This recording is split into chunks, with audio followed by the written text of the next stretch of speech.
Salut les gars! Salut! On est quel jour aujourd'hui? On est samedi et c'est les samedis cosy qui sont de retour. Les samedis. Ouais, on s'ennuyait du Qu'est-ce qui s'est passé la semaine passée pour pas qu'on aille le sofa? Il était en vacances et tout? Ouais, c'est ça. Tu l'as pas vu? Tu allais faire un tour en Europe ici? Prenait du soleil, mais il n'y a pas la peau qui grille facilement. Non, c'est parce que c'est un roux. Il a tendance à rester teint blanc pas mal. Ouais, ça arrive.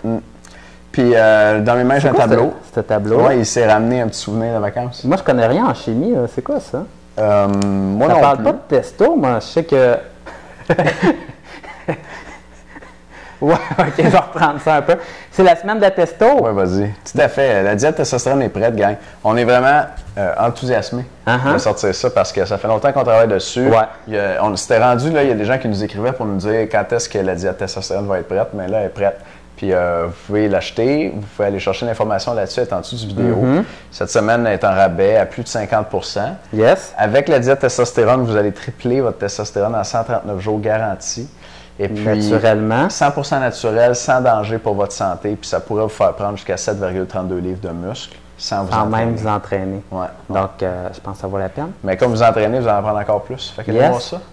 C'est en dessous du vidéo. Puis comme c'est samedi, ben c'est le temps d'un long vidéo. Ouais. On a une moyenne longue question aujourd'hui qui commence comme ça. C'est une question de Anonyme qui s'entraîne en musculation depuis 1 an puis qui est membre avec nous. Anonyme, 5 pieds 6, 160 livres, 15 % de gras. Donc, pas pire en forme quand même. Hein? Bonjour à vous deux. J'en profite tout d'abord pour vous féliciter pour votre excellent travail. Merci beaucoup. Merci. Vous êtes très compétent, mais en ce qui me concerne, c'est surtout la manière dont vous créez le contact avec vos membres que j'apprécie. Ben, merci encore. Merci. C'est cool que tu nous dises ça. Je fais vos programmes du mois depuis janvier et j'ai obtenu de bons résultats. J'ai pris une quinzaine de livres en 4 mois. Et par la suite, j'ai fait le choix de ne pas prendre davantage de poids. OK. Cool. Ben écoute, c'est vraiment le fun que tu as fait qui aimeraient être dans ta situation. C'est ça, d'arrêter de prendre du muscle. Ouais. Tu sais, à 5 pieds 6, 160 livres, effectivement, tu dois commencer à être assez baraqué. Fait que c'est bon. Je comprends que tu ne veux plus en prendre plus. Ta question, tu continues. J'aimerais savoir s'il est possible de grossir des bras et d'élargir des épaules sans que mes pectoraux grossissent. J'ai tendance à grossir facilement des pectoraux et naturellement, j'ai beaucoup de gras à cet endroit du corps. J'ai aussi tendance à grossir en épaisseur plutôt qu'en largeur. Bref, pour grossir mes biceps et élargir mes épaules, j'ai tendance à faire beaucoup d'exercices pour ces deux groupes. Et parfois, je ne fais pas de pectoraux ou très peu. Serais-je mieux d'éliminer les pectoraux ou devrais-je faire des séries très longues dans le but de les raffermir et ainsi d'éviter de prendre du gras à cet endroit lorsque j'augmente mon poids? On va écouter Charles là-dessus. OK.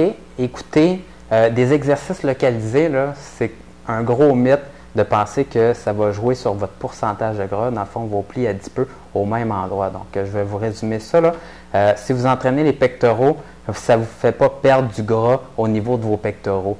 Donc, oubliez ça là-dessus. C'est un peu un mythe finalement. Même chose pour les abdos. Ça fait longtemps qu'on attend ça. Faire des exercices d'abdos, ça n'aide pas à maigrir du ventre. Ça renforce, ça raffermit, si on veut, un peu les abdos, mais si tu as du gras par-dessus, on ne les verra pas quand même. En plein ça. Si tu veux voir tes abdos, ça te prend un pourcentage de gras bas et, dans le fond, avoir un bon programme d'entraînement. Un bon programme d'entraînement pour les abdos, tout simplement. Donc, pour les pectoraux, si tu ne veux pas en faire, c'est pas obligatoire de faire tes pectoraux. La preuve, un petit peu par rapport à ça, c'est les boxeurs. Si vous regardez, la plupart des boxeurs, ils n'ont pas des pectoraux énormes.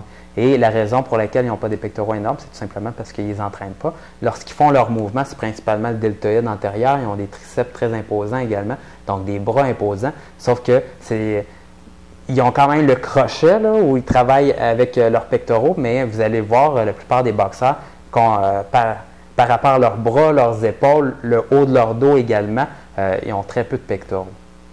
Très bien. Donc, écoute, tu es sur la bonne voie, Anonyme, quand tu nous dis que tu t'es mis à faire moins d'exercices de pec puis plus d'exercices de bras puis d'épaules. C'est ça qu'il faut que tu fasses si tu veux les faire grossir sans faire grossir tes pectoraux. Fait que ça va ressembler plus à des exercices d'isolation pour tes épaules où le pectoral n'est pas sollicité. Puis, comme dit Charles, ben, de faire des exercices de pec, ça ne va pas te faire perdre de la masse graisseuse au niveau des pecs. Ça, le gras au niveau des pecs, c'est un signe possiblement que toi, tu aurais des concentrations d'estrogène élevées, que tu aies plus d'estrogène. L'estrogène, c'est l'hormone sexuelle féminine. Et puis, elle est responsable, entre autres, chez la femme, du stockage de gras au niveau de la poitrine puis au niveau des hanches. On a ça chez la femme. Et puis, on a ça aussi chez les culturistes qui prennent des quantités monstres de stéroïdes. et qui convertissent beaucoup de leur testostérone exogène, si on veut, testostérone qui vient de l'extérieur, en estrogène, puis là, qui se mettent à avoir ce qu'on appelle affectivement, qu'on appelle avec affection. Avec affection, c'est bon, ça? Les bitch tits. Right? Fait que les bitch tits, c'est un problème d'estrogène. Puis, de la façon dont tu nous en parles, ça n'a pas l'air exagéré dans ton cas, mais ce que tu pourrais faire, puis on en a parlé dans une vidéo il y a 2 semaines, c'est de prendre un supplément de zinc. Un supplément de zinc, ça ne va pas faire disparaître le gras qui est déjà stocké.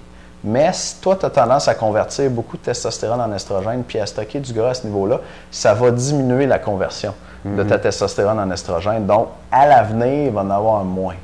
Et puis, pour les quantités, tu peux simplement te référer aux vidéos qui s'intitulent Manger plus de zinc qui pourrait quadrupler votre testostérone. Et puis, dans cette vidéo-là, je t'explique complètement pourquoi le zinc fait ça, quelle quantité en prendre, les effets secondaires potentiels ou les dangers potentiels pour ta santé à surveiller, comment éviter ces dangers-là. Je te donne les références, tout le kit, c'est là. Je vais mettre le lien en dessous de cette vidéo aussi. Et puis, un petit plug comme ça, il y a plusieurs autres éléments qu'on donne dans la diète testostérone pour faire baisser votre niveau d'estrogène. Parce que dans la population générale, en 2011, il y a beaucoup d'hommes et de femmes qui ont des niveaux d'estrogène trop élevés. Donc, c'est bien de la baisser, mais de plus, lorsque vous essayez de faire monter votre niveau de testostérone, il faut regarder le ratio entre testostérone et estrogène pour savoir votre testostérone libre, donc celle qui peut être utilisée par votre corps, et c'est celle-là qui est le plus important. Donc, ce qu'on veut, c'est une haute testostérone et pas beaucoup d'estrogène pour avoir les meilleurs résultats possibles. Et tout à fait, puis vous êtes couvert là-dessus des 2 bords dans la diète testostérone. On nous explique comment monter votre testo et aussi comment baisser votre estrogène.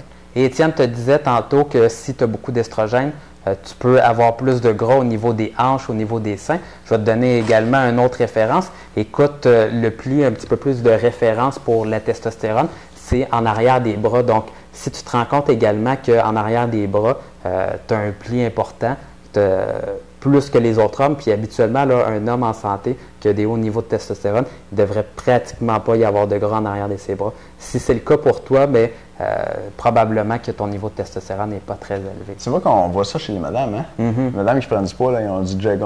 En plein ça. Puis les gars, ils n'ont pas ça. Mais les gars qui en ont, il y a un problème. Il y a sérieusement un problème. Bon, je ne savais pas ça, Charles. Ouais. Bon. Fait que, Anonyme, j'espère qu'on a bien répondu à ta question. La gang, ne manquez pas la diète testostérone. C'est en vente en ce moment et l'information est en dessous de la vidéo. Merci beaucoup de nous écouter. Je vous souhaite une super fin de semaine. Puis nous, on se revoit lundi prochain. À bientôt. Ciao.